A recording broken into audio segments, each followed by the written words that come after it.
ಕಾಂಗ್ರೆಸ್ ಸರ್ಕಾರ ಮೊದಲಿಂದಲೂ ಹಿಂದೂ ವಿರೋಧಿ ನೀತಿಯನ್ನೇ ಅನುಸರಿಸ್ತಾ ಬಂದಿದೆ. ಬಾಬರ್ನ ಪರವಾಗಿ ನಿಂತ್ಕೊಂಡ್ರು, ರಾಮನ ಪರವಾಗಿ ನಿಂತ್ಕೊಳ್ಳಿಲ್ಲ. ರಾಮ ಒಬ್ಬ ಕಾಲ್ಪನಿಕ ವ್ಯಕ್ತಿ, ಇದು ಕಟ್ಟು ಕಥೆ. ರಾಮ ದೇವರಲ್ಲ, ಇದು ಬರೇ ಬಾಯ್ಲ ಅಲ್ಲ, ಅಫಿಡವಿಟ್. ಸುಪ್ರೀಂ ಕೋರ್ಟಿಗೆ ಅಫಿಡವಿಟ್ ಅನ್ನು ಬರೆದು ಕೊಟ್ಟಂತ ಕಾಂಗ್ರೆಸ್ಸು ಪ್ಯೂರ್ಲಿ ಹಿಂದೂ ವಿರೋಧಿಗಳು. ಸೊ ಇದು ಕರ್ನಾಟಕ ಸರ್ಕಾರ ಕರ್ನಾಟಕದಲ್ಲಿ ಬಂದ ನಂತರ ನಿರಂತರವಾಗಿ ಹಿಂದೂಗಳ ಮೇಲೆ ದೌರ್ಜನ್ಯ, ಹಿಂದುತ್ವದ ಮೇಲೆ ದೌರ್ಜನ್ಯ, ಹಿಂದೂ ವಿಚಾರಧಾರೆಯನ್ನು ಹತ್ತಿಕ್ಕುವಂಥ ಪ್ರಯತ್ನವನ್ನು ಮಾಡ್ತಾ ಇದೆ. ಅದು ಈಗಾಗಲೇ ಇವತ್ತಿನ ದಿನದಲ್ಲಿ ವಿದ್ಯಾಲಯ, ಅದು ನಾವು ವಿದ್ಯಾ ದೇವತೆ ಅಂತ ಹೇಳ್ತೀವಿ. ಕೈ ಮುಗಿದು ಒಳಗೆ ಬಾ ಅಂತನ್ನುವಂಥದ್ದು ಎಂಥ ಒಂದು ಪವಿತ್ರ ಪುಣ್ಯ ಕ್ಷೇತ್ರವಾದಂಥ ಆ ವಿದ್ಯೆಯನ್ನ ಇವತ್ತು ಅದನ್ನು ನೀವು ಕೈ ಮುಗಿದು ಬಾ ಅಂತ ನಿಮಗೇನು ತೊಂದರೆ ಮಾಡಿತ್ತು? ನಿಮಗೆ ಕಾಂಗ್ರೆಸ್ನವರಿಗೆ ಅಂದ್ರೆ ಕೈ ಮುಗಿದು ಬಾ ಅಂತ ಅನ್ನೋದೇ ತಪ್ಪ. ಹಾಗಾದ್ರೆ ನೀವು ಪ್ರಶ್ನೆ ಮಾಡಿ ಬೇಕಾದಷ್ಟು ಮಾಡಿ, ಒಳಗಡೆ ಗುರುಗಳೇ ಇರ್ತಾರೆ, ಶಿಕ್ಷಕರು ಇರ್ತಾರೆ, ಅವರು ಪ್ರಶ್ನೆ ಮಾಡಿದ್ರೆ ಉತ್ತರ ಕೊಟ್ಟೇ ಕೊಡ್ತಾರೆ. ಆದ್ರೆ ಬರವಣಿಗೆಯಲ್ಲಿ ನೀವು ಕೈ ಮುಗಿದು ಅಂದ್ರೆ ನಿಮಗೇನು ತೊಂದರೆ ಆಗ್ತಾ ಇದೆ? ಇತ್ತೀಚೆಗೆ ಸರಸ್ವತಿ ಪೂಜೆಯನ್ನು ಮಾಡಬಾರ್ದು ಅಧಿಸೂಚನೆ ಹೊರಡಿಸಿದ್ರು. ಹಾಸ್ಟೆಲ್ಗಳಲ್ಲಿ ಗಣೇಶೋತ್ಸವ, ಹಿಂದೂ ಹಬ್ಬಗಳನ್ನು ಆಚರಣೆ ಮಾಡಬಾರ್ದು, ಯಾವುದೇ ಹಬ್ಬಗಳನ್ನು ಏನು ತೊಂದರೆ ಆಗ್ತಾ ಇದೆ ನಿಮಗೆ? ಎಲ್ಲಿ ನಿಮಗೆ ಯಾಕೆ ಇದಕ್ಕೆ ಆಘಾತ ಆಗ್ತಾ ಇದೆ? ಬಿಕಾಸ್ ಆಫ್ ಮುಸ್ಲಿಂ ಓಟಿಗೋಸ್ಕರನೇ ಇವತ್ತು ನೀವೆಲ್ಲರೂ ಇದನ್ನೇ ಮಾಡ್ತಾ ಇದ್ದೀರಿ ಅಂತ ಸ್ಪಷ್ಟವಾಗಿ ನಾನು ಹೇಳ್ತಾ ಇದ್ದೀನಿ. ಅತಿಯಾದಂತಹ ಹಿಂದೂ ವಿರೋಧಿ ನೀತಿಯನ್ನು ಅನುಸರಿಸ್ತಾ ಇದ್ದೇನೆ. ಇದು ಮಿತಿ ಮೀರಿ ಹೋಗ್ತಾ ಇದೆ ಈ ರೀತಿಯ ವಾತಾವರಣ ಅನ್ನುವಂಥದ್ದು ನಾನು ಹೇಳ್ತೀನಿ. ಶಾಂತಿಯ ತೋಟ ಅಂತ ಹೇಳಿ ಕುವೆಂಪುದ್ದೇ ನೀವು ಉಲ್ಲೇಖ ಮಾಡುವಂಥವ್ರು ಕೈ ಮುಗಿದು ಒಳಗೆ ಬಾ ಅಂತ ಅನ್ನುವಂಥದ್ದು ನಿಮಗೆ ತೊಂದರೆ ಏನು ಕೊಟ್ಟಿದೆ? ಅಂದ್ರೆ ಅದು ಬೇಡ, ಇದು ಬೇಕು ಅಂದ್ರೆ ನಿಮ್ಗೆ ಹೇಗೆ ಬೇಕು ಹಾಗೆ ಬದಲಾವಣೆ ಮಾಡುವಂತ ಇವತ್ತಿನ ಮಾನ್ಯ ಮುಖ್ಯಮಂತ್ರಿಗಳಂತೂ ಕೇಸರಿ ಕಂಡ್ರೆ ಆಗೋದಿಲ್ಲ, ಕುಂಕುಮ ಕಂಡ್ರೆ ಆಗೋದಿಲ್ಲ, ಆರತಿ ಕಂಡ್ರೆ ಆಗೋದಿಲ್ಲ, ಪೇಟ ಹಾಕೋದಿಲ್ಲ, ಮುಸ್ಲಿಮರ ಟೋಪಿ ಹಾಕೊಳ್ತಾರೆ, ಮುಸ್ಲಿಮರ ದರ್ಗಾಕ್ಕೆ ಹೋಗ್ತೀರಿ, ನಮ್ಮ ದೇವಸ್ಥಾನ ಉದ್ಘಾಟನೆ ಒಳಗಡೆ ನೀವು ಪ್ರವೇಶ ಮಾಡೋದಿಲ್ಲ. ಇದೇನು ತೋರಿಸುತ್ತೆ? ಪ್ಯೂರ್ಲಿ ಹಿಂದೂ ವಿರೋಧಿ ನೀತಿ ನಿಮ್ದು ತೋರಿಸುತ್ತೆ. ಇದು ಸರಿಯಲ್ಲ. ಇದು ನಿಮ್ಮಲ್ಲಿ ಸಮಾನತೆ, ಏಕತೆ ಎಲ್ಲ ಸೆಕ್ಯುಲರ್ ಅಂತ ಹೇಳುವಂಥವ್ರು ಇವತ್ತು ಬರೀ ಒನ್ ಸೈಡ್ ಆಗ್ತಾ ಇದಾರಲ್ಲ. ಇವತ್ತು 200 ಕೋಟಿ ಬಜೆಟ್ನಲ್ಲಿ ಕ್ರಿಶ್ಚಿಯನ್ರಿಗೆ ಕೊಟ್ಟಿದ್ದೀರಿ, 100 ಕೋಟಿ ವಕ್ಫ್ ಬೋರ್ಡ್ಗೆ ಕೊಟ್ಟಿದ್ದೀರಿ, 10 ಕೋಟಿ ಮುಸ್ಲಿಂ ಮಹಿಳೆಯ ಸ್ವಸಹಾಯ ಸಂಘಕ್ಕೆ ಕೊಟ್ಟಿದ್ದೀರಿ, 10 ಕೋಟಿ ಮಂಗಳೂರಿನ ಹಜ್ ಭವನ ಕೊಟ್ಟಿದ್ದೀರಿ. ನೀವು ಹಿಂದೂ ದೇವಸ್ಥಾನಗಳನ್ನ 100 ರಾಮ ಮಂದಿರವನ್ನ ನಾವು ಅಭಿವೃದ್ಧಿ ಮಾಡ್ತೀವಿ ಅಂತ ಹೇಳಿದ್ರು. 1 ರೂಪಾಯಿ ಕೊಡಲಿಲ್ಲ ಬಜೆಟ್ನಲ್ಲಿ, ಬರೀ ಹೇಳಿದ್ರಷ್ಟೇ. ಆದರೆ ನಿಮಗೆ ದುಡ್ಡು ಕ್ರಿಶ್ಚಿಯನ್ರಿಗೆ, ಮುಸ್ಲಿಮರಿಗೆ ಬೇಕಾದಷ್ಟು ಕೋಟಿಗಟ್ಟಲೆ ಕೊಡಕ್ಕೆ ದುಡ್ಡಿದೆ.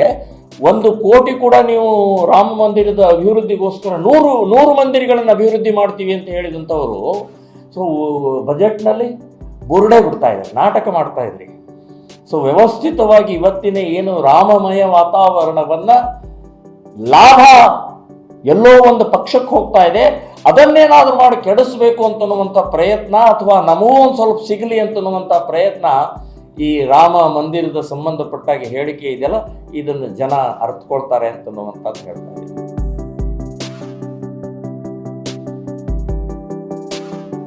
ಕೊಟ್ಟೂರು ಹತ್ರ ದುಪ್ದಾಳ್ ತಾಂಡ ಅಂತನ್ನುವಂಥದ್ದು, ಅಲ್ಲಿ ಕರಿಯಮ್ಮ ದೇವಿಯ ದೇವಸ್ಥಾನದ ಒಂದು ಕಳಸಾರೋಹಣಕ್ಕೆ ಕಾರ್ಯಕ್ರಮಕ್ಕೆ ಬಂದಿದ್ದೆ. ಆ ತಾಂಡದಲ್ಲಿ ಸಂಪೂರ್ಣವಾಗಿ ಲಮಾಣಿ ಜನಾಂಗದವರು ಇದ್ದಾರೆ. ಸುಮಾರು 7-8 ಜನ ಸ್ವಾಮೀಜಿಗಳು ಬಂದಿದ್ರು. ಸರ್ದಾರ್ ಶಿವಾಲಾಲ್ ಸ್ವಾಮೀಜಿ ಚಿತ್ರದುರ್ಗ ಮಠದ ಅವರು ಬಂದಿದ್ರು. ಸೊ ನಾವೆಲ್ಲ ಮಾತಾಡ್ತಾ ಇಡೀ ಕರ್ನಾಟಕದಲ್ಲಿ 3600 ತಾಂಡಗಳಿದ್ದಾವೆ. ಇವತ್ತಿಗೂ ಕೂಡ ಅವರು ಕಷ್ಟದಲ್ಲೇ ಇದ್ದಾರೆ, ಬಡತನದಲ್ಲೇ ಇದ್ದಾರೆ. ಒಂದೇ ಒಂದು ಜಾಗದ ರಿಜಿಸ್ಟ್ರೇಷನ್ ಅವ್ರಿಗೆ ಆಗಿಲ್ಲ. ಸರ್ಕಾರದಿಂದ ಯಾವುದೇ ಫೆಸಿಲಿಟೀಸ್ ಇಲ್ಲ.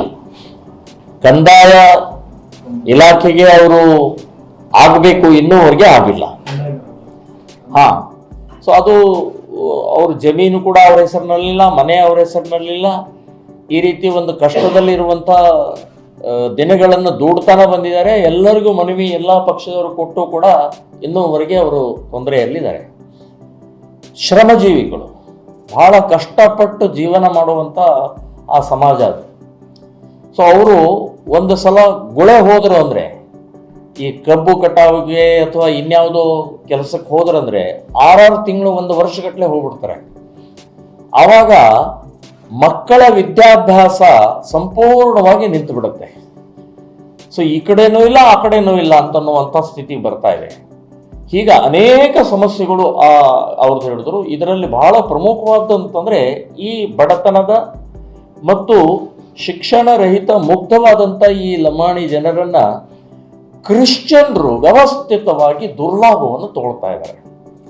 ಸೊ ಒಳಗಡೆಗೆ ಆ ಬಡತನದ ಮತ್ತು ಅಜ್ಞಾನದ ಮುಗ್ಧರ ಒಂದು ಮೋಸ ಮಾಡಿ, ಒತ್ತಾಯ ಮಾಡಿ, ಆಶೆ ತೋರಿಸಿ, ಆಮಿಷ ತೋರಿಸಿ ಅವರನ್ನು ಮತಾಂತರ ಮಾಡುವಂಥ ಪ್ರಕ್ರಿಯೆ ನಡೀತಾ ಇದೆ.